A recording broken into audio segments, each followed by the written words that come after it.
Yeah, that was just that was a quick reenactment of how people felt every time somebody jumped at a 3-point pump fake. Seriously.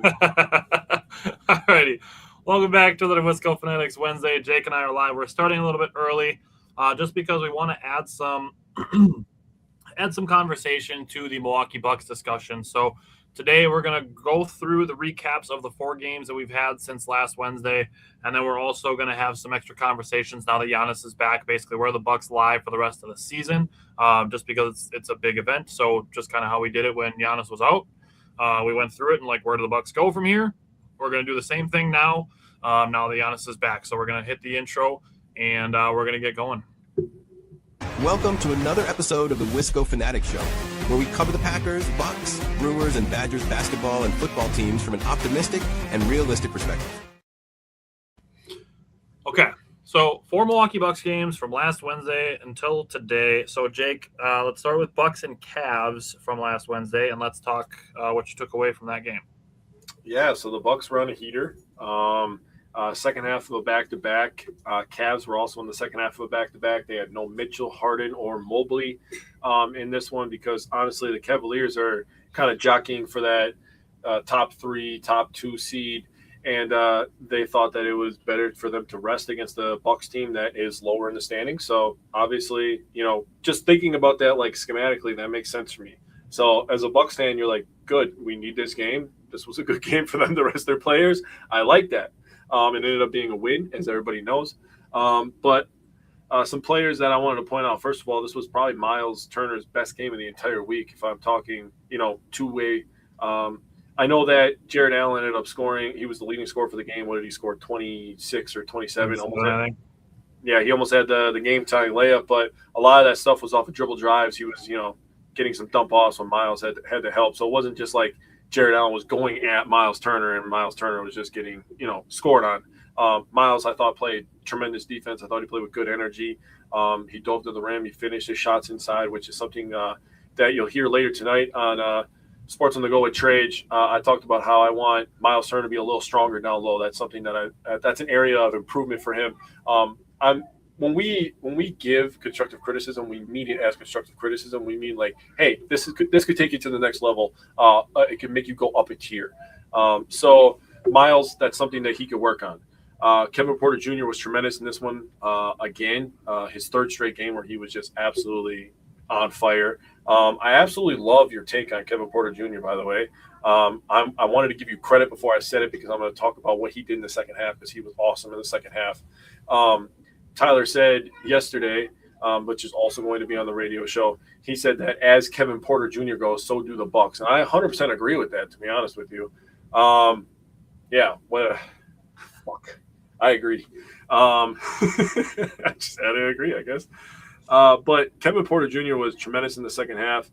He went 6 of 8 from the field, and he shot 1 shot outside of the paint, which he made, by the way, and it was barely outside of the paint. It was a little elbow jumper. But he was tremendous getting downhill, finishing. He controlled the paint as he did the game before against the Miami Heat where, we talked last week where he was tremendous in the fourth quarter. He got downhill and he got into the paint that game as well. So I love Kevin Porter's approach. I thought they used A.J. Green correctly, which if I could count on my hands the amount of times that I thought they didn't use him correctly, I'd have a lot of money just from this season alone. I don't think they use him to his full potential, in my opinion. Rollins was okay. He actually had good decision-making in this game. Just wanted to talk about one last thing before I hand it off to you.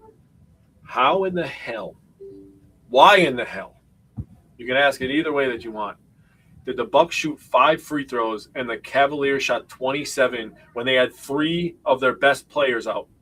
Why is that a thing? Do you want to know how I asked the question in my notes? Go ahead.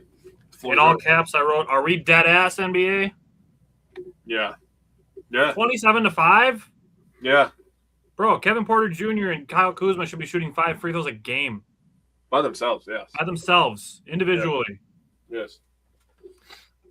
With Kevin Porter Jr. and playing downhill so much, not shooting as many threes, which he's capable of doing. He's just not doing well since he came back from his injury. Yes.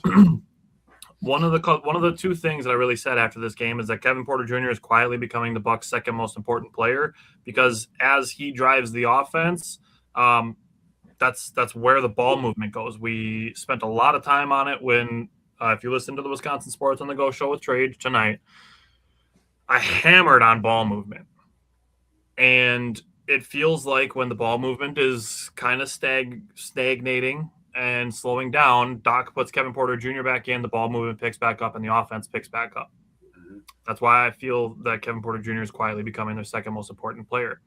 And then the other part of that I feel gives me some evidence to the claim that I'm making there is in the fourth quarter that Doc was giving Kevin Porter Jr. like those micro breaks that we see with Giannis getting once in a while, where he'd take him out for like a minute, 10 seconds, and then boom, you're back in. You come out just enough to get your wind, and then you're back in the game. And Doc was doing that with Kevin Porter Jr. on this game last Wednesday. So that's where I feel that supports that take. Miles Turner and Kyle Kuzma both provided a solid boost. They added to the balance scoring with 7 guys in double figures. That's something that Trade has become a really big fan of, is the really balanced scoring and stuff like that. So, Dan, welcome back. The Bucks being 19 of 45 on threes is great. AJ Green and Kyle Kuzma are both 5 for 10. Kyle Kuzma becoming a good three-point shooter was not on my bingo card. I was just wanting him to shoot like 35%. Right. And he's shooting the three ball pretty well lately. To your point on AJ Green, I still feel the same way that I did back in November. He should be shooting double-digit threes a game. Every game. He should be shooting at least 10 threes. I still feel pretty strongly about that, especially when you look at his percentages and stuff. Like, I mean, if the numbers tell you that 50% of his threes are going to go in, wouldn't you want him to shoot more?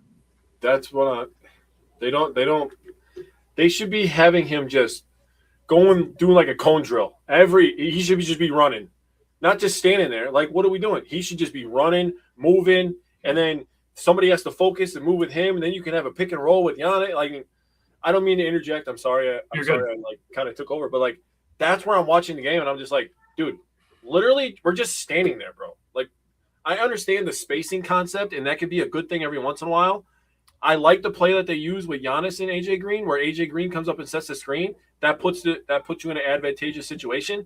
But they should be having AJ Green just running cone drills all day. I think I said it. I want to say it was like the Heat game. It was somewhere right around there, like right before the All-Star break or right after the All-Star break. Yeah. That I was saying that when AJ Green is hunting shots aggressively, it makes other teams stress. It puts stress on other teams, and they're like, oh, shit, we got to watch this guy. Where's he going? Where's he going? Where's he going? Where's he going? Yes. Especially when he's moving around rapidly like that. Yes. It seems like they kind of have him come off of one screen at the beginning of a play, and if he doesn't get a shot off of that screen, like, he's only shooting if the shot clock's under 5. Exactly. And that's kind of a tough spot for AJ to be in. Yes. So that's maybe something we look at in the summertime and say, hey, we need a coach that's going to do this. Next, with those guys, the Bucks actually had 9 guys shoot 50% or more on threes, which was great. 9 guys made a three, 50% of them, 5 of them were over 50%. The 27-5 free throw thing, it's ridiculous. It's been a problem all season. I don't know. I don't understand. I just don't get it. I'm at the point where I'm just over complaining about it because nothing's going to change, apparently, now that we're 50 games into the season. It's ridiculous. Other than that, Jericho Sims, his rim running has been working much better lately since the beginning of February. It kind of opened up some floaters then for Kevin Porter Jr. and Ryan Rollins, so that's a really good thing. On Jericho Sims, I asked this question in my notes in bold and in all caps. Does anyone want to box out and grab a goddamn rebound? The fact that Jericho Sims was the Bucks' leading rebounder with 11 and Kevin Porter Jr. was the Bucks' second leading rebounder with 8, the Bucks allowed 16 offensive rebounds and 25 second chance points. Yep. Which is 10 too many. And the game almost ended in overtime because of it. That's got to change. And unfortunately, it doesn't when we get to the rest of these games. But I'm going to end on Ryan Rollins because he's got to cut down the bad turnovers. we're going to talk about it more when we get into some of these games, and I'm going to jump ahead a little bit when I talk about some of the stats of it. But Jake, you pointed this out actually. The 2 turnovers that he had in the third quarter kicked the Cavs onto a 10-0 run when the Bucks were up by 12 points. Last week he had a 1 assist, 4 turnover game. Versus the Cavs, he still had 4 turnovers, but he did have 9 assists, which is really good work. That's kind of what I was looking for from him, to at least be distributing the ball and not just committing bad turnovers. So with that, let's talk about Ryan Rollins and the concerning thing that I'm looking at. So this is from the beginning of February, 12 games. Ryan Rollins is averaging 5.2 assists, which is solid, but 4 turnovers per game. I want to know. So I wish what we could know is how many of those are live ball turnovers, because it seems like he has more of those. Like, I feel like that's over 50% of his turnovers is when he like makes a bad pass and teams get a run out and they either get open 3 or they get a layup.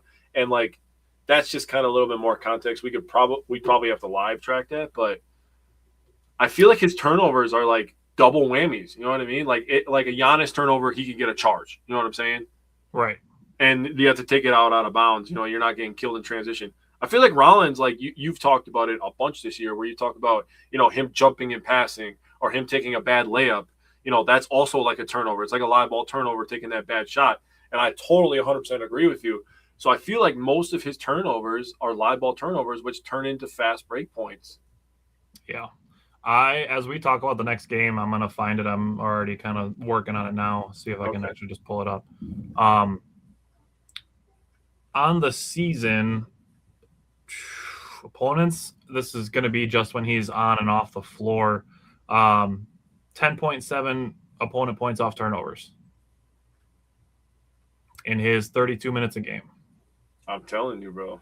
I'm telling you. I'll look for it in just those last 12 games, and I'll pull that up. It's going to be kind of gross, but I'll pull that up as we talk in the Bucks and Knicks game. So let's jump ahead. Bucks and Knicks last Friday. What did you take away from that one? Yeah, this was so a couple weeks ago. I talked about, you know, the Bucks were going on a hot streak going into the All-Star break, and I looked at the schedule after the All-Star break and I said, all right, I don't want to say they're back yet, but if they win 4 out of 5, I will consider them back. The Knicks game being the 5th. They're not back yet. They got slapped around.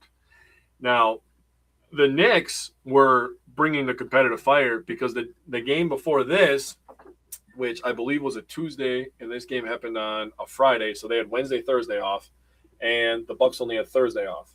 So the Knicks are coming in fresh. They're coming in pissed off because they lost the game before. They're coming in with the competitive juices. They're also trying to compete for a top 3 seed in the Eastern Conference. They want that home court advantage versus as many people as they can. Also, doesn't help that the NBA literally wants the Knicks in the finals. You cannot convince me otherwise. They want New York in the finals. They've had Boston recently. Boston and New York, you know, playoff matchup, ratings. They want New York in the finals badly. They want to be able to market Madison Square Garden in June.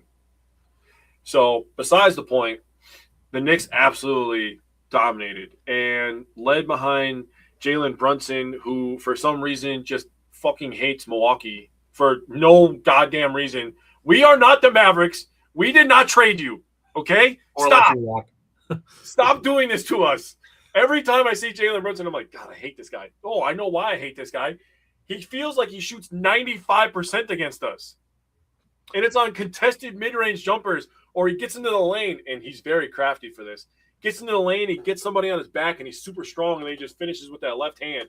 And it's like, God damn it, that was a really good move, you little son of a bitch. And I have to, like, the whole time, right? The Knicks led 89% of this game. They mollywopped the Bucks in this one. Really, the only person that I would talk good about on the offensive end is Miles Turner. He had 19 points on 8 shot attempts, so he was flowing on the offensive end. Really, nobody else was getting the job done, in my opinion. Just talking about field goal shooting in general, in the first half, the Knicks shot 61%. They shot 13 of 22 behind the three-point line. The Bucks shot 55%. They shot 8 of 15 behind the three-point line. The offense, was doing good in the first half. It was very good. Yeah. The second half, both teams dropped. The New York shot 44% from the field. They shot 8 of 20 from 3.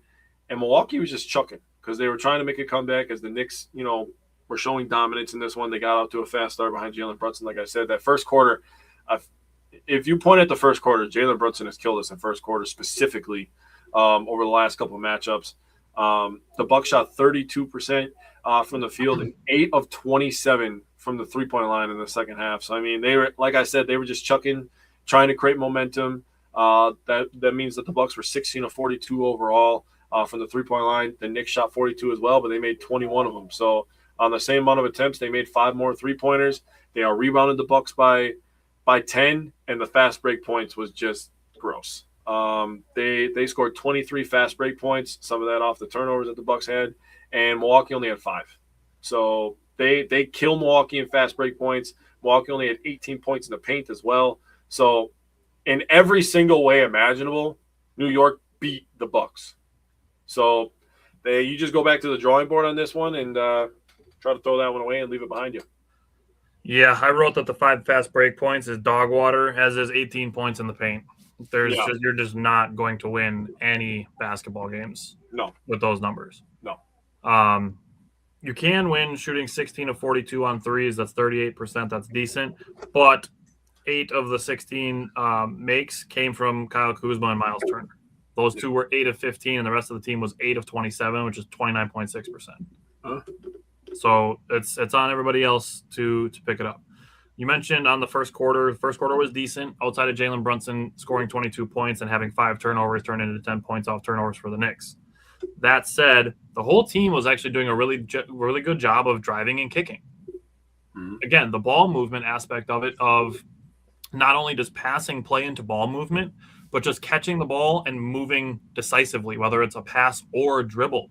If you catch the ball, wait for the defense to reset, and while you assess everything, all you're doing is giving everybody on defense a chance to catch their breath, find out who they're guarding, and get set and get ready for you again. Whereas if you catch the ball while the defense is moving and then you're going back in another direction to counter their movement, then you're putting pressure on the defense. Catching the ball and staring at them does nothing for you. Nothing. So the ball either needs to move with a pass or you need to dribble. And again, in the first quarter of this game, the Bucks drive and kick was really good. The Bucks started 6 of 8 on threes, and 5 of them came off of drive and kicks. It was working really well. The Bucks allowed multiple 8-0 runs in the second quarter that gave the Knicks a cushion that they never gave up. Kevin Porter Jr. didn't have his best game, but he did have a stretch in the second quarter where he scored or assisted 8 straight. He did finish 4 of 12 from the field, but had 11 points, 6 rebounds, and 10 assists. So still found a way to be productive. Now, the 2 guys that I need more production out of, and I texted this to you. I'm like, Cam Thomas has had a few bad games in a row.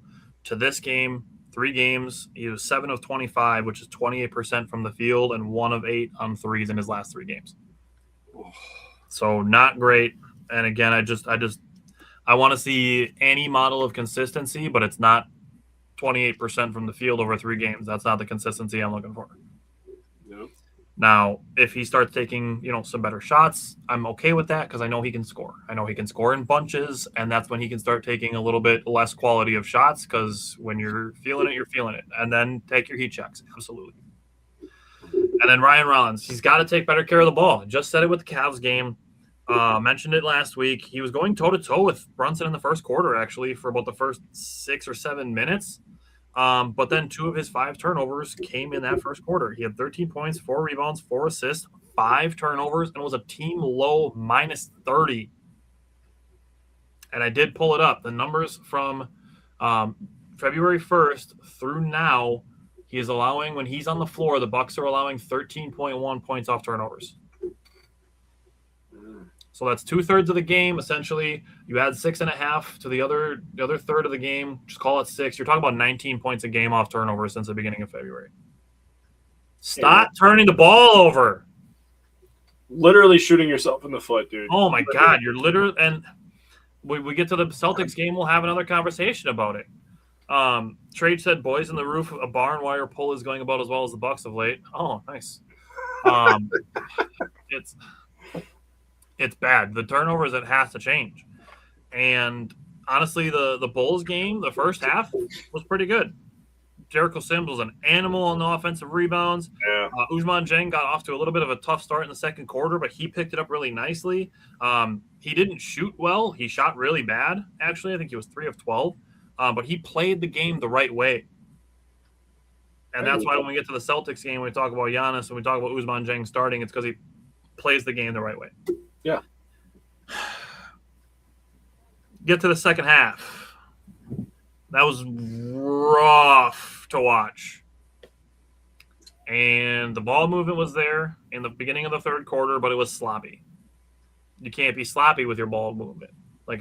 I know I just spent 5 minutes saying you need to move the ball, but you also can't be careless with it. Agreed.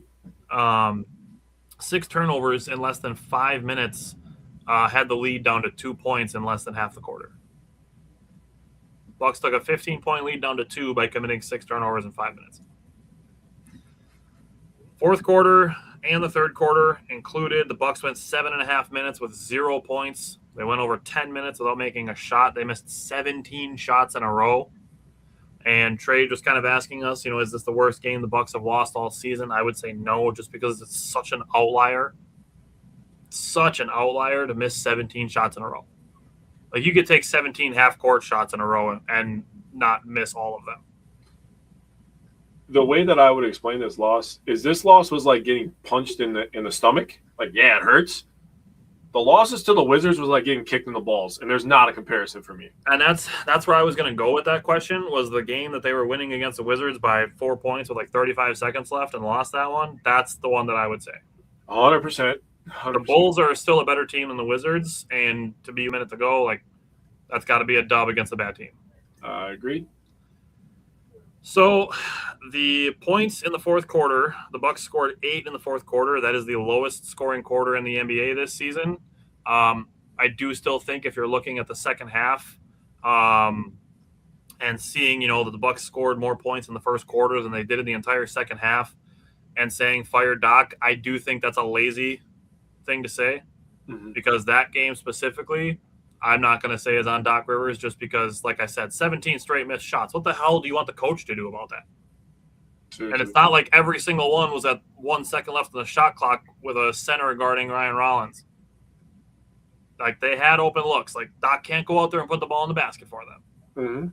So on this game specifically, I'll hear it out for other things, but firing Doc for the fourth quarter and the third quarter of this game is a little lazy, in my opinion.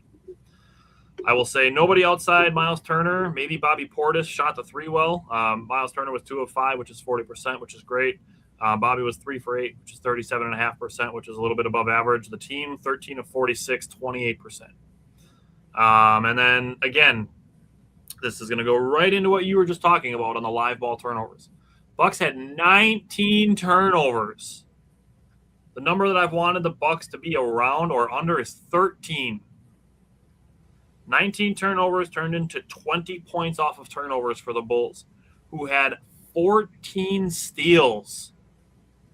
That's 14 times that the Bulls got to go in the other direction without the Bucks being prepared to play defense. That's what live ball turnovers do to you. I would rather you throw the ball out of bounds 19 times than to just throw a bad pass that gets picked off, and now the other team is going down the other end with an advantage. Because in today's NBA, and we're going to get to this in the Celtics game, everybody's ready to shoot threes, and the best time to get a wide open 3 is in transition. So by turning the ball over, letting the other team go in transition, that is the worst possible turnover to commit, because it gives your opponent the opportunity to come down in transition and find somebody wide open because everybody's prepared to shoot a 3. That's how you get your back broken, like the Knicks game, the second half of the Bulls game, and the Celtics game. So you can tell me what you took away from the Bulls game. Yeah, I feel like I'm living a nightmare. Getting absolutely bucket back in the day. Maybe he can. All right, fair enough. Living my nightmare of losing to the Knicks, then losing to Chicago team, and then losing to Boston. I mean, that is literally my nightmare. I don't want to lose any of those teams. I wish you hadn't said that, because I didn't really put that together. Dude, when we lost to the Celtics, I was like, this is my fucking nightmare. I literally said that out loud. Like, this is my nightmare, dude. I literally hate this right now. So let's get into it. Bulls lost 11 straight coming into this matchup. They stopped that real quick. Going to talk about the turnovers since you were just talking about it and people are still have that in their brain. Yes, the 19 turnovers. The Bulls scored 20 points off those turnovers. Now, the Bulls had 18 turnovers. You would think the Bucks would have at least 18 points. Nope, they only scored 14 points. So the efficiency of scoring off turnovers is another thing that the Bucks have to get better at. They have to get to the free throw line more. They have to defend the paint and finish a fast break better, because I thought in the second quarter when they were up by 15 and things were relatively comfortable, they had an opportunity to really put this game away, and they fumbled the fucking bag, dude. Yeah. It was bad. I was watching that second quarter like, man, I hope this doesn't come to bite us in the ass. I was watching the game with my father-in-law, and I'm like, oh, God, dude, I have like a bad feeling about this, man. They're honestly, the Bucks even had 10 fast break points in the first half. That's double and a half what they had on Friday. Yeah. So I wanted to touch base on something real quick about Jericho Sims, because I'm glad that you talked about how he was an animal on the boards. You know, on Sunday, I saw somebody say that Jericho Sims needs to play power forward because he can't rebound. I was like, of all the things. He had 11 rebounds back-to-back games, and of his 11 rebounds, 5 of them were offensive. I literally commented to the guy, I said, of all the things to say about the Bucks, what went wrong with the Bucks over the last couple of games, that is the thing that you're saying. I would be hard-pressed to say that that's not the thing that he's best at. Yeah, exactly. Like, it's either rebounding or catching lobs. Those are the two things that he's best at. Both require jumping, which is his skill. So that's literally his best skill. Yeah, I was like, that's a choice, I guess. That's probably top 5 dumbest things I'll see on the app today. Thank you. Yeah, so that was that. So I was big on the efficiency of scoring this week because the Bucks were not. So I thought I would dive into the numbers, and we call ourselves optimistic and realistic. So here comes the realistic part of this. The Bucks lost the second half 69-31. Got smashed. Tyler talked about the fourth quarter, only scoring 8 points. That doesn't help. Bulls went on a 27-0 run. That also doesn't help. So in the second half, the Bucks shot 10 of fucking 47. 10 of 47. That means, and they were 3 of 23 from the 3-point line, which means they were 7 of 24 from the 2-point area. Yikes. The Chicago Bulls shot 25 of 41. They were 8 of 21 from the 3-point line, which means they were 17 of 20 from the 2-point area. You know why they were 17 of 20? Because the Bucks decided to take terrible shots and turn the damn ball over all second half. And Chicago was running. I swear to God, Josh Giddey had a freaking triple-double in the second half. That is just – that second half, people keep talking about the fourth quarter was bad. They got their ass whooped to start the third quarter, too. I think people are forgetting. That's what I was saying with the turnovers. Yeah. They got destroyed the entire second half, which is exactly what I'm talking about, the entire second half. Yeah. And just 50 to 26 in points in the paint, 22 to 15 in fast break isn't that bad. But losing like I said, the points off turnovers by 6, I mean, you can go down the list of everything that they lost. And this game was competitive in the first half. Yeah. And the Bucks had a 15-point lead in the competitive half. They just need a guy that is a consistent shot maker, which was supposed to be Thomas. And he hasn't been doing that lately. And when Kevin Porter Jr. is also going 4 of 16, it's a rough way to live. Yeah. Andrew said at least we didn't lose to the Pacers on this stretch. Yeah, that's good.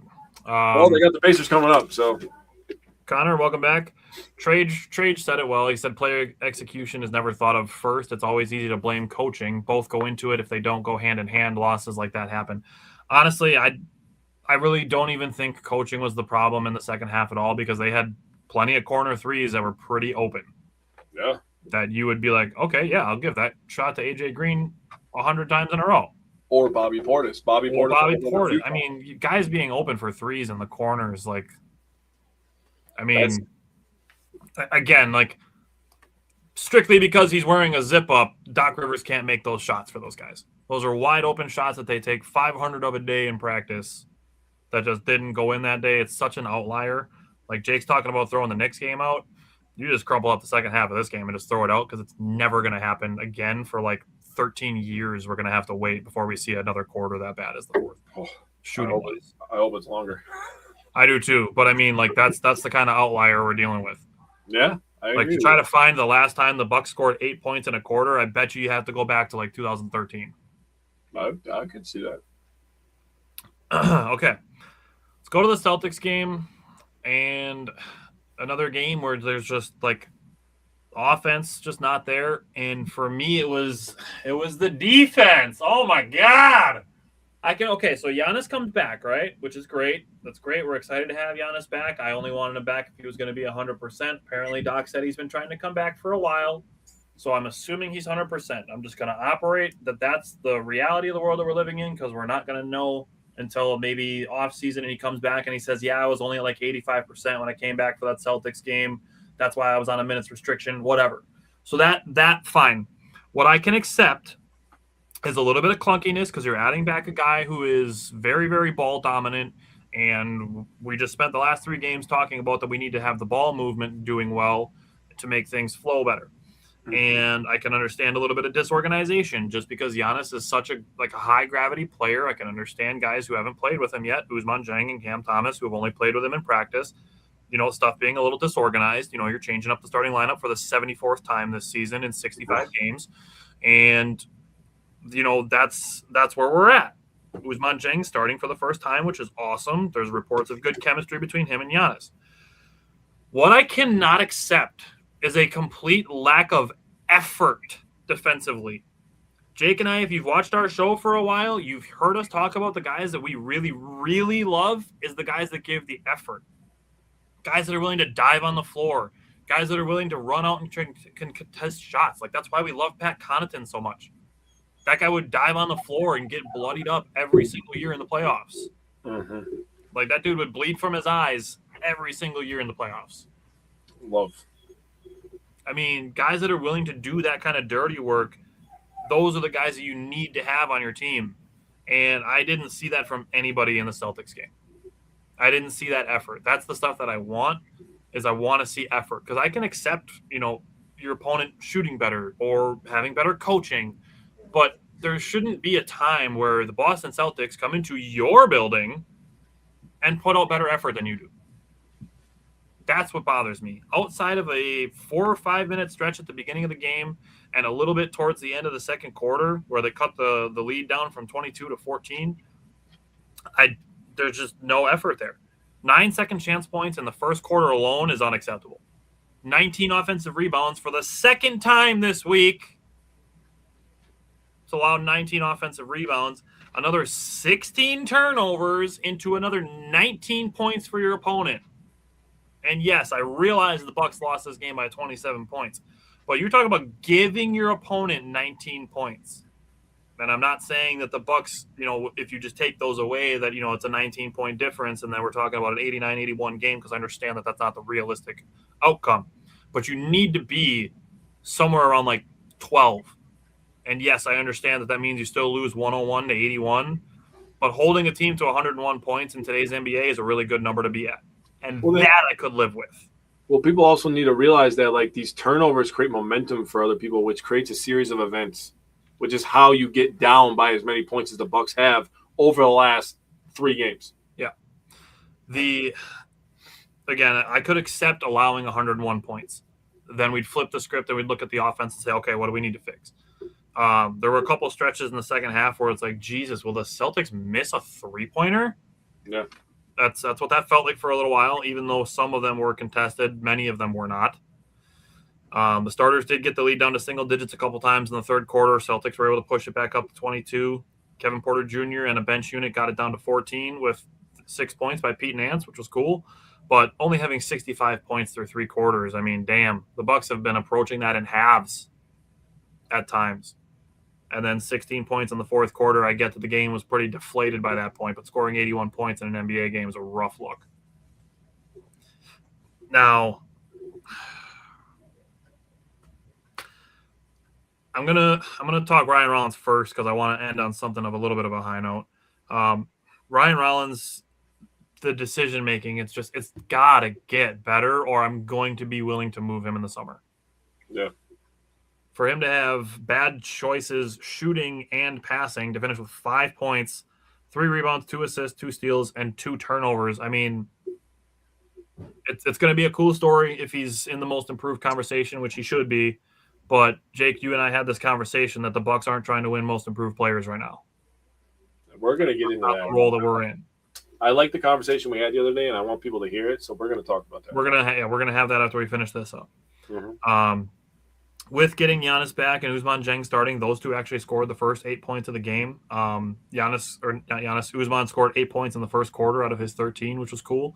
So there's some optimism there, and I'm going to talk about what I think about Ousmane going forward. But this game was not a far cry from the ass kicking that the Celtics gave the Bucks at the beginning of February. So if the Bucks now go and win 2/3 of their games for the rest of March, then hopefully we can forget this one just like we forgot that one.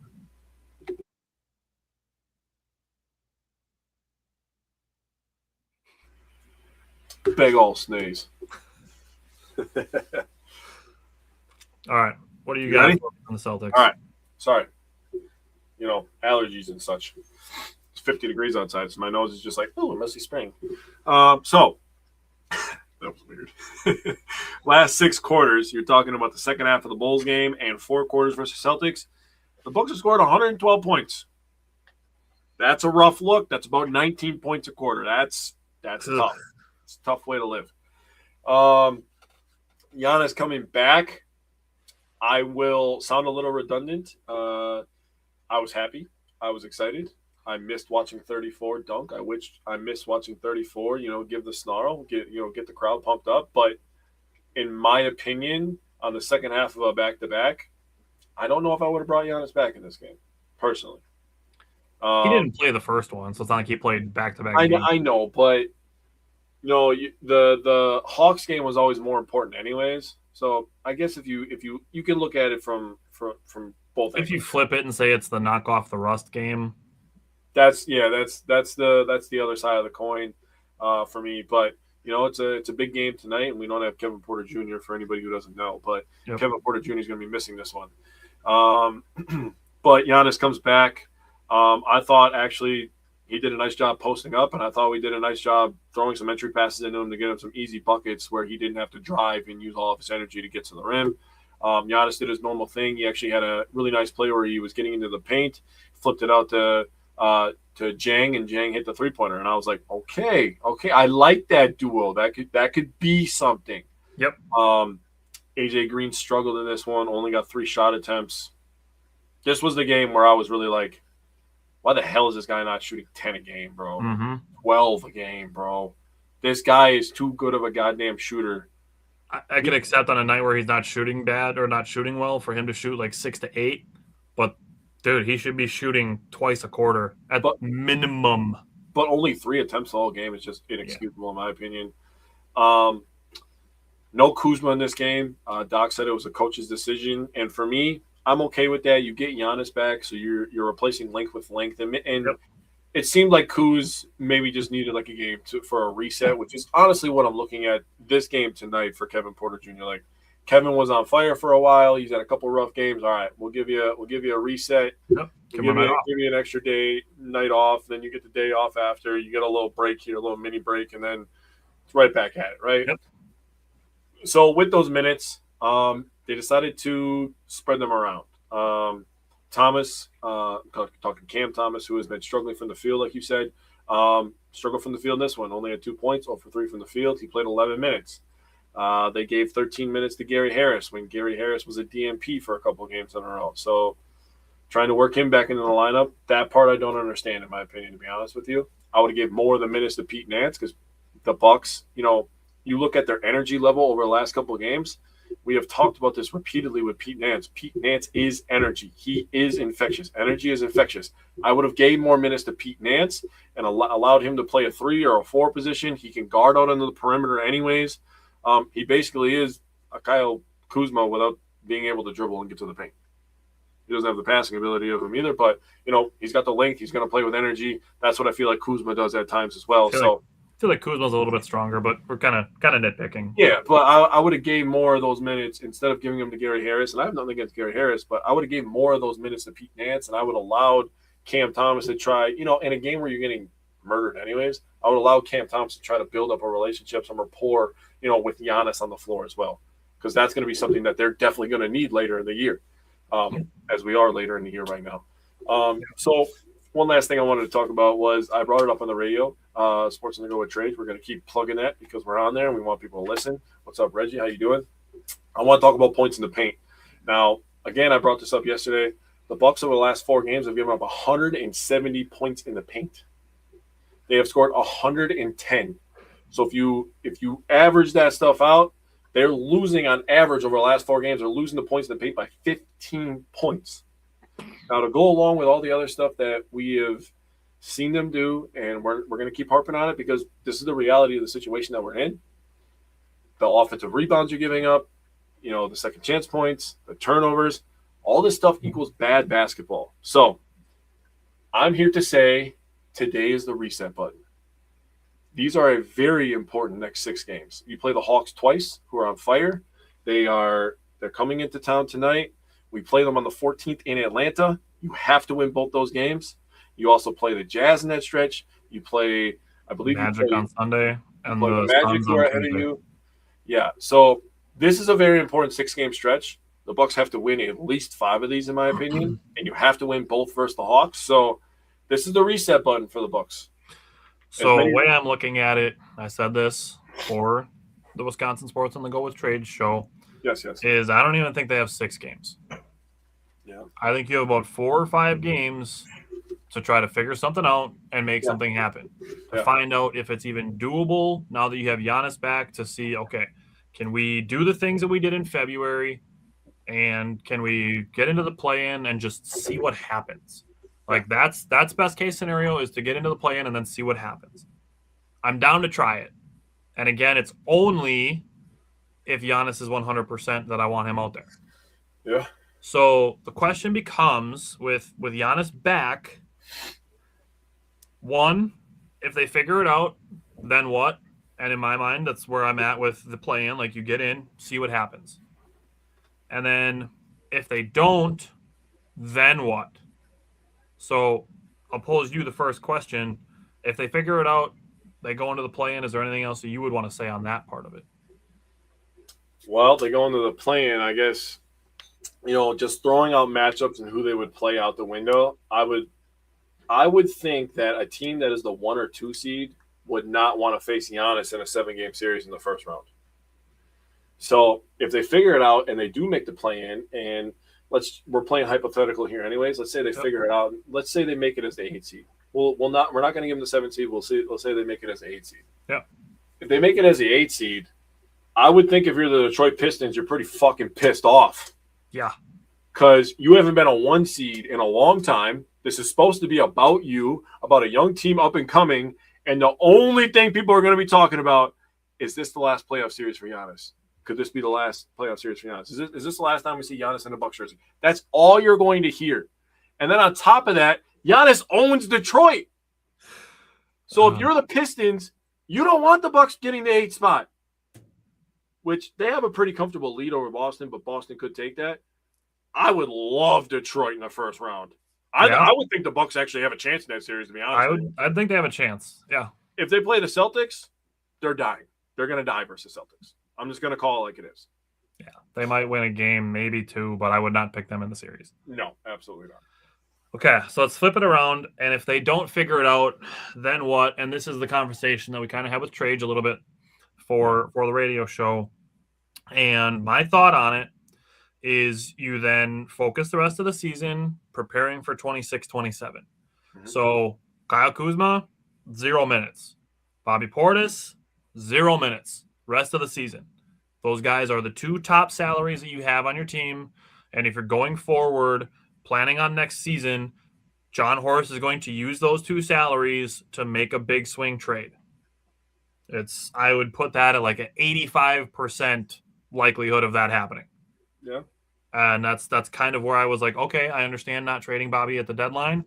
If you're going to use his $15 million salary in the offseason to pair it with Kuzma's And then you can look at somebody who's got a $40 million contract, maybe attach some other pieces and some picks, get a third team involved and some more salary, and you try to find another max contract player that you can add to the Bucks. Mm-hmm.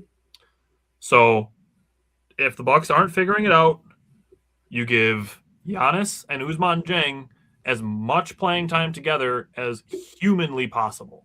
Yeah.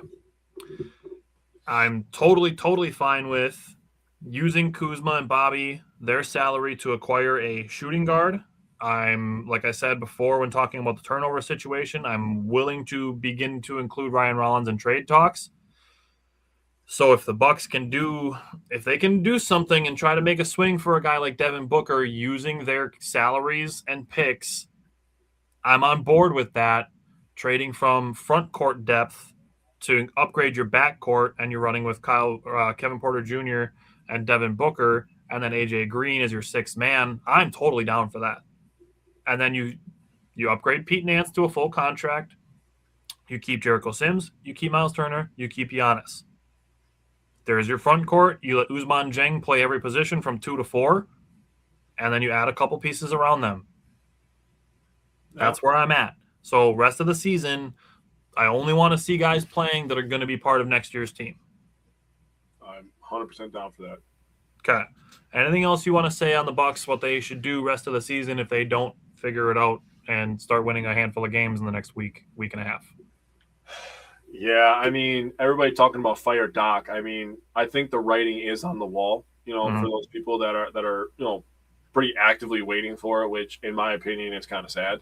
That goes back to a conversation we've had over the last couple of years of like the "I told you so" people. I feel like people waiting to see Doc Rivers get fired are in that same category. Yeah. Why not just enjoy the team that you like and cheer for them to win? Yeah, he's not going to be the coach next year, anyways. In my opinion, I think that's going to be something that Giannis signs off on. I think that's going to be one of the demands that Giannis makes, and something that we kind of kicked around just to keep Giannis happy was, why not just bring over the Greece national team coach? Why not? I'll give it a shot. I'd rather have the Greece national coach, is what I said to you. I'd rather have him than like Frank Vogel. Yeah, 100%. Absolutely. I'm on board with that. I'd rather have him than Thibodeau. I mean, just recycling coaches.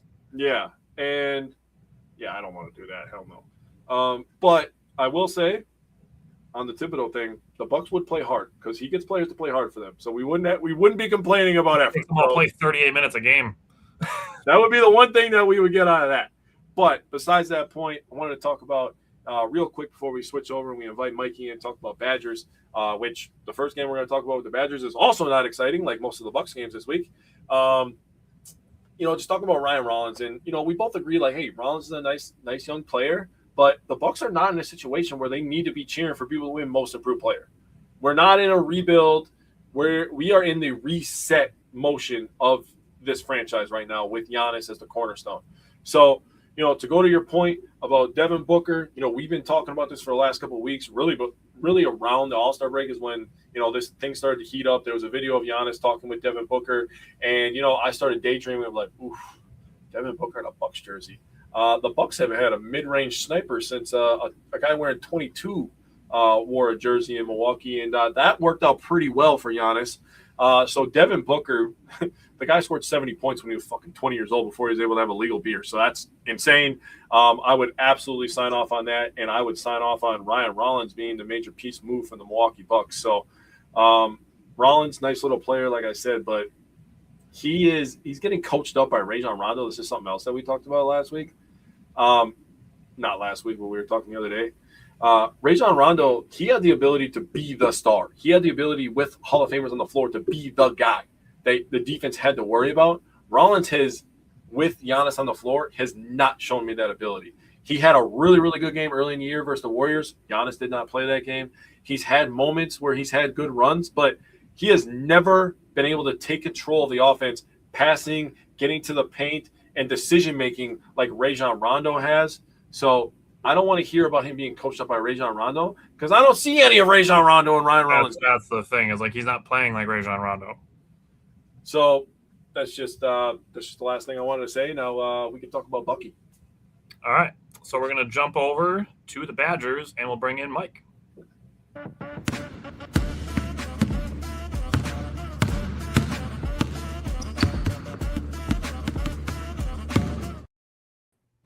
All right, Mike. Sorry, not sorry. Welcome back. And I'm going to make you go first. And we're going to start with the guards from last Wednesday against Oregon, which you stayed awake for, and I commend you for, especially given the way that this game went. Yeah, well, first off, I had to backtrack. I was before like today's show. I'm like, crap. When did this game was on Tuesday, right? So we don't have to talk about it. Sure, shit. No, it was not. It was Wednesday night, and we would have to talk about this today. So, no, it was a bummer, man. I couldn't believe I did stay up for it. I was in and out in the first half, but then I stayed up the rest of the time. And no, I mean, it was ugly all around. I mean, we'll start with Nick Boyd, I guess. 32 minutes. 11 points, 4-12 from shooting, 2 rebounds, 1 good sign. He did have 7 assists, which was nice to see. He's actually had now 17 assists in the last 2 games, which is a great sign, obviously, with your star point guard. Did have 2 turnovers, did have 1 steal. I'm going to commend Oregon actually quite a bit because they did start out in a matchup zone to start the game, and the Badgers did seem to shoot out of it at first. They got out to that 21-12 lead. But then they did what a lot of other teams did that have given us problems. They packed in the paint defensively. And that's not exactly when you do that to a team. When you do that to a team like this Badger team this year, Nick Boyd's not going to have the greatest night. And it seemed like that was kind of the case. He wasn't able to get downhill necessarily. And it took him out, it got everyone out of whack essentially because we obviously know the final result. When you only make 8 2-point field goals from 8 field goals from inside the 3-point line all game. That's trouble. That's definitely trouble. I know we're a 3-point shooting team. You go 14 of 45 from 3. I think the 45 attempts is a school record. It's still, what's the percent? 31%, which not terrible, but I mean, still at the end of the day, to pair that with the 8 field goals inside the 3-point line, that's going to smell trouble for sure. So, no, I mean 3 of 11 for layups. That's another atrocious sign too. It seemed like we were sleepwalking, especially the fact that we scrapped it to a halftime lead, 33-30. Watching that game, it was crazy because Oregon really wasn't playing great at the time, but like you could tell with the pace they were going to hang around because we obviously weren't getting it together either on our end. So, and then case in point, we give up 55 points to them in the second half and just get absolutely boat raced. And we deserve to lose this game by all means. But, I mean, I do think I'm not going to give this full excuse because I do think these West Coast trips do cause problems for freaking everybody. We literally saw it last night with Nebraska getting their absolute shit rocked at UCLA, which UCLA is a tournament team. So I don't want to discount all of this because Nebraska's also better than Wisconsin if we're being realistic. Yeah. And I know in Oregon, to their credit, Nate Biddle was out most of the year. He's been back, I think, just the last, prior to the contest. He's only been back for like the last 3 games too. So we do know who he is, but just planning like what you want to do against him and whatnot, maybe that kind of caused got a little hectic for us. But no, at the end of the day, we still got to beat a team like this. And it's, it's just, again, this up and down roller coaster with this team all year. We're beating really, really good teams, and then we're still playing down a little bit to the teams that we should win. So going into March, it's not necessarily the best thing, but obviously there are better roads ahead. So, and my final point on this is we're now 2-9 when we don't score 80 points. So again, going back to that magic number once again, if we hit that 80 mark, good things are going to most likely happen with this team. When we don't hit it, it's probably going to go downwards. So just want to. Before you go, Tyler, I wrote down the 80 point mark stat as well. I wrote for comparison, it's like a couple of years ago when the magic number for the Brewers was scoring 4 runs, and they were just like basically unbeatable when they scored 4 runs. A couple of, like 2 years ago, it was like, dude, they lost like 15 games. They scored 4 runs and they had like 70 wins. It was like, Jesus Christ, dude, just score 4 runs, dude. It's not that hard. Yeah. Yep. On that point, I do kind of agree with you. Like the West Coast thing, we saw with the Bucks for like 2 decades that they couldn't win out West. And I think the second half kind of shows that. Like it felt like they kind of ran out of gas, ran out of focus in the second half, which I would say basically like the quote fourth quarter, like the last 10 minutes or so. is when they started kind of having more turnovers and just not getting any stops. I mean, they had 12 turnovers that turned into 24 points for Oregon. Giving up 24 points on off turnovers in a college basketball game is wild. Yeah. Also, they got outscored in the fast break 17-4, and they got outscored in the paint 34-16. Yeah. Jake's going to talk at length about. John Blackwell, I think he goes right to Mike's point about they shot well from 3 but did not shoot well from 2. It was nice that John Blackwell scored 22 points, but he was 6 of 18 from the field and 6 of 14 from the three-point line. 6 of 14 is good. That's totally fine, but I don't love the shot distribution there. John Blackwell is a much more capable player. He can do a better job of getting himself some better mid-range looks or at the rim. And that's going to parlay really nicely when we get to the Washington game. Andrew Rohde had 8 points. He was 2 for 6 on threes and 2 for 2 from the free throw line. Had 2 rebounds and 2 assists. Or not 2 assists, 2 steals. 0 assists. I'm so used to him having something in the assist column because this is the first time that he had 0 assists in a game this entire season.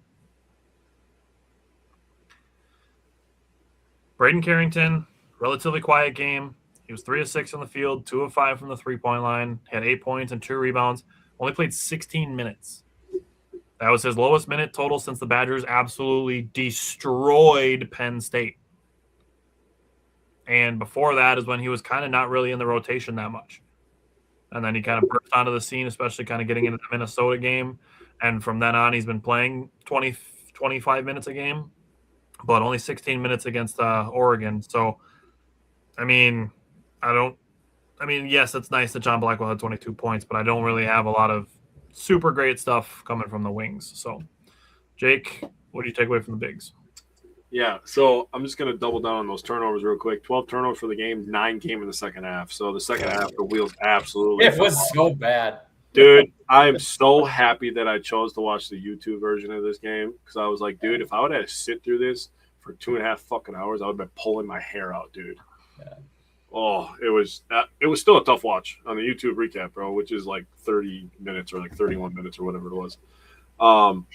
But, you know, the Badgers, I feel like they settled for a lot of shots overall as a team. 45 three-pointers is an NBA stat because usually in the NBA you shoot 84 to 90 shot attempts, I think would be close to the average. Sometimes you get up near the 100, sometimes you're under the 80, but it's pretty rare. You probably shoot 85 to 90 shots a game in the NBA. They shot 66 shots. Oregon shot 54 total shots. For comparison, the Badgers 45 three-point attempts. I really feel like they were just settling because that goes more to your point with the legs. Not only the percentage, but I don't think they could drive.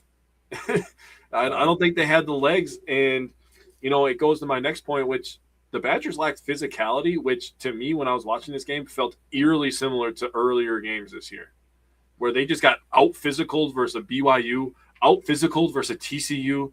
It felt like we were just honestly just giving Oregon whatever they wanted.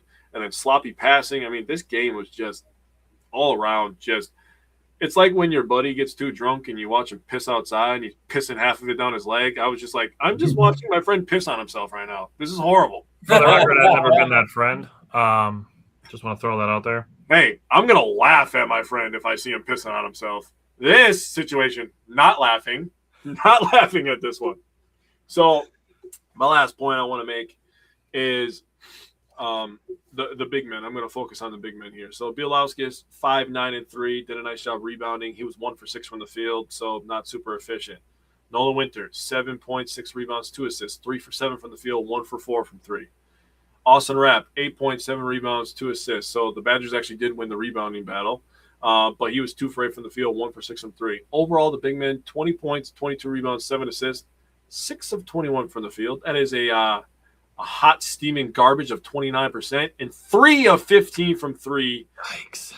Even more hot steaming garbage of that averages out to 1 for 5, which is 20% for people out there that can do normal math in their head. That's bad. That's all bad. All of that is bad. Oregon shot 71% in the second half, 17 of 24 overall. In the second half, they shot 54% from the game. So 71% in the second half, obviously giving up the 9 turnovers and giving them easy shots. This game sucked. I don't want to talk about it anymore. Yeah, I'm so sick of losing to Oregon now. It seems like we've been losing to them so much. Dude, in everything, bro. We lose them in freaking everything. Trade said they get behind, taking early in the shot clock, settle shots, and dig themselves a hole. And the answer is always try to jack up more instead of try to get ourselves slowing it down, hunting good shots, and working themselves back into it. I think that too kind of goes with the focus / fatigue aspect of it. You know what? You know what got them out of these holes last year that they don't have this year was John Tonje getting to the free throw line and stopping momentum and starting momentum for their team. They don't have a guy. That should be John Blackwell, by the way. Should be the guy that stops momentum and gets to the free throw line because he is very efficient at the free throw line. They don't have that guy this year. That's spoiler alert for what I'm going to say when we get to this game. Trage also said turning up the intensity on the defensive end and try to create fast breaks. That would be nice. And I mean, I will say with the Washington game, the defensive intensity was high, even though there was a super, super, super soft double technical given out at the beginning of this game to Nick Boyd, and I forget what the dude's name is from Washington, but a super, super soft double technical for a couple of guys just like fighting over the ball and saying some stuff to each other. Like, you need to give out double text for that. You could have just said, hey, guys, break it up, and then moved on. But despite that, the intensity was high. So, Jake, what did you take away from the Bigs against Washington, an afternoon game on the weekend? Yeah, I love Sunday afternoon basketball games, dude. Especially college basketball. Yeah. Dude, just something about it. And, you know, I saw a post that came up. This is unrelated to the game, but I saw a post that it's the time of the year where we get to hear a guy yell onions at my TV, and it gets me going, dude. Onions! Like, I don't know why that hits. It just hits, dude. It's Rafferty, just man, every time. So I'm very much looking forward to a guy yelling onions at my television. We're so close. We're there. But the Badgers had to create momentum because what you don't want to see going into March is what happened in Eugene. And what you do want to see happen is ball movement, defensive intensity, and discipline. I feel like they play very disciplined versus Washington. I don't have much to report on the offensive end. I mean, Nolan Winter had a nice game, 13-9. He shot 50% from the field. Rapp didn't really have much. Garlic played some good minutes, 8 minutes, scored 2 points, and Bielauskas scored 6 points on 3 shot attempts, made both of his three-pointers, so very good for him. But what I do have to talk about is how they were running the floor hard on the offensive end. Yes, they were playing hard on defense, but then they were running the floor, getting down, and that's part of the playing fast that people don't think about. They just think about the ball moving fast, which, yes, has to happen. But you have to have people in the right places for things to work correctly. It's like we talked about that at points this season about Nolan Winter getting down the floor and having guards on him and getting mismatches. And then creating mismatches with his box out, right? Yeah. So it's just like a machine, right? Every part has a job. This part of the machine doesn't work if this part isn't doing its job. And for the big men, running the floor hard and getting down to the paint, creating that advantage that the Badgers are going to have with the big men posting up down low, that creates shot attempts behind the three-point line, which we have a guy who made a lot of them on Sunday. And it's because people were playing hard. Yeah. The effort was there. I was very pleased with the effort after watching what happened in Eugene. I was like, oh, yes, playing physical, setting better screens. Everything about this game, they looked like a team that got their ass whooped the game before. Because you could tell the focus was there, and guard was not playing around with them in the film room. I can promise you that. Guaranteed they got screamed at all day Thursday, Friday. Yes, I was very proud of how they played in Washington. Yeah, looking at the wings, John Blackwell started 0 of 2. The Badgers actually started 0 of 3 from the three-point line until Bielauskas made one. He was kind of the guy that kicked the door open. He said Trey Young head is a hawk's nest. I'm glad we don't have to see him at all anymore this year. But what I wanted to say with John Blackwell from the Oregon game into this game, something that Jake just said with John Tonje, having a guy who can get you to the free throw line. John Blackwell's got to be more aggressive offensively. Mm-hmm. Him being passive on offense actually got him into 2 spots in this game where he was in a bad spot, looking to pass instead of being aggressive, and he committed back-to-back turnovers.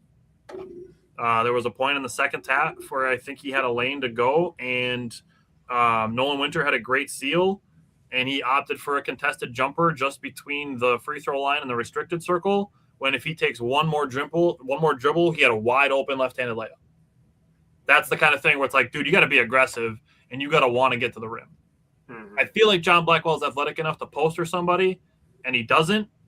But if he breaks it out in March, I'll be okay with it because that'll be really exciting. But like Jake just said, with getting to the free throw line, I feel like he's got an opportunity to be more aggressive, and he is efficient enough that I'm good with it if he's getting to the free throw 8 or 9 times a game, because I feel like he's going to knock down somewhere between 6, 7, 8 of them. Mm-hmm. Yeah. Trade said he wants to see Bieliauskas be a little more aggressive offensively, looking to be a scorer. I feel sometimes watching he's not. I think part of that's because he's a freshman. I think people forget that he's a freshman. But back to Blackwell, he had 7 points. He was 1 of 5 from the 3-point line. He had 5 rebounds. He had 4 assists, which is nice. But he committed 3 of the team's 5 turnovers. Yeah. So, like I've said with Ryan Rollins and the Bucks, I know I've brought it up with John Blackwell before. He's got to get his turnovers down, ideally 2 or fewer a game. Yeah. I think he's going through a little bit of a funk, but hopefully he'll get out of it. And like I said, those back-to-back turnovers, I think, came from him being passive offensively instead of aggressive. Yeah. Andrew Rohde, he got off to a rough start shooting, but he was making the right passes, something in the Oregon game that just wasn't there really at all. He played good defense. He literally did a little bit of everything on Saturday. He had 3 points, 1 rebound, 2 assists, 2 steals, and 1 block. He just did a little bit of everything, just made the plays, a play here, a play there, some good on-ball defense, made a shot. Like that's kind of, I guess, how Andrew Rohde has played this whole season. You'd look at him and be like, oh, he averaged 5 points, 3 rebounds, 2 assists, 2 steals, a block a game. Like just a little bit of everything for Andrew Rohde in this game. And then we get to the man of the day, the man of Badger history, and it's Braden Carrington. He came in, hit a 3 right away, being the spark plug that he is. Started 2 for 2 from the 3-point line. He punished a big for giving him too much cushion. He actually made some really nice passes to Nolan Winter using the gravity that he created by making his threes, which was great. He was 3 for 6 on threes in the first half. He came in around the 15-minute mark of the second half and just went absolutely nuclear. He made 6 out of 9 threes in the second half. 9 is a new program record. Brad Davison and Bronson Koenig previously had 8. He made 9 out of 17 threes of the Badgers total. The career high 32 points, 4 rebounds, 3 assists, could have been 4. I think Nolan Winter missed a layup, and then a steal and no turnovers. I really don't think you're ever going to see a better game from Braden Carrington, but I would love it if he somehow topped it. But it was awesome seeing him just the last 3 or 4 minutes, just like heat check, and he made 3 out of the 4 heat checks that he was shooting, even 4 feet behind the 3-point line. It was just super, super fun to watch. So loved it. Can't wait to see him play again. Really excited. I will say Steinbach for Washington is a really nice piece. If Nolan Winter does decide that he's going to try to go to the draft this year, that the Badgers should try to see if they can get Steinbach in the transfer portal should he decide to go that route. But that's a question for the offseason. Mike, what did you take away from the guards? No, it was a great little transition because, Nick Boyd, he's obviously played a lot of great games for us this year. But once again, I think you could argue this might be his best game all year, borderline, because he was such a factor on both ends of the floor in this game. Not taking anything away from BC for sure, but in 32 minutes, Nick Boyd, 22 points, 11 of 20 shooting, no threes, it gives you kind of an indicator. Once you hear that in a stat line, it's like, all right, we know how he got his points. He got downhill on fast breaks and layups, and he, got to his spots in the paint. My guy had 9 rebounds. 9 rebounds. That is a season high for him. I think he might have tied Nolan Winter in rebounds this game. Which is nuts. Something like that. But 9 rebounds, that's insane. 5 assists, great day. To 1 turnover, excellent. 2 steals on top of that too. Just incredible day for Nick Boyd. Kind of like what you mentioned. Once Billy hit that first 3 for us, then we started to turn the wheels a little bit. Nick Boyd, he was a masterclass that whole first half for us. He pretty much, for the most part, got us going. BC obviously kicked in a little bit after that too, but he set the tone, I think, for especially how this game was going to go for the most part, because he only attempted 1 field goal in the final 11 minutes of the game of the second half. So that tells you what his impact was, going into halftime and, starting the second half. He played at the speed that he's accustomed to at the end of the day, which is obviously a good thing for us. It's most likely going to lead to a victory for the most part. So dominated on both ends of the floor as far as I'm concerned, again, with the 9 rebounds and 5 assists. Incredible day for Nick Boyd.